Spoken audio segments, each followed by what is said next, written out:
Assalamu alaikum wa rahmatullahi wa barakatuh. Idan wannan shine farkon shigowar wannan tasha ta mai albarka, ka shiga ka danna subscribe sannan ka danna ƙararrawar sanarwa domin samun sababbin shirye-shiryen mu da zarar mun dora. A yau mun zo muku da wani sabon al'amari wanda ya girgiza mutanen da ke cikin Kano da mutanen al'ummar cikin garin Kano baki ɗaya da mutanen duka Najeriya ma da ƙasashen waje.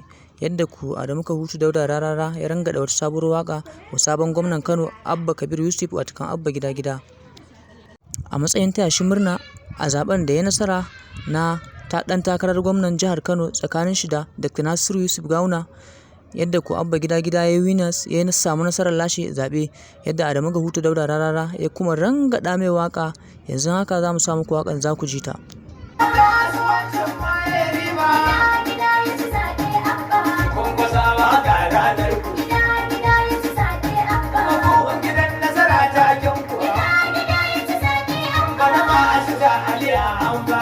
Kun dai ji wannan ita ce wakar da Adamu Kahutu Dauda Rarara ya rangada wa sabon gwamnan Kano watakan Abba Kabir Yusuf a matsayin taya shi murna da yayi. To a yadda wasu mutanen suke cewa tabbas Rarara ya cika mara kunya. To domin dai kasancewa da mu a cikin wannan tasha ta mu mai albarka, ku shiga ku danna subscribe sannan ku danna ƙararrawar sanarwa domin samun sababbin shirye-shirye da zarar mun dora. Domin kawo muku labarai irin waɗannan da dai sauransu, ku shiga ku yi mana subscribe. Mun gode.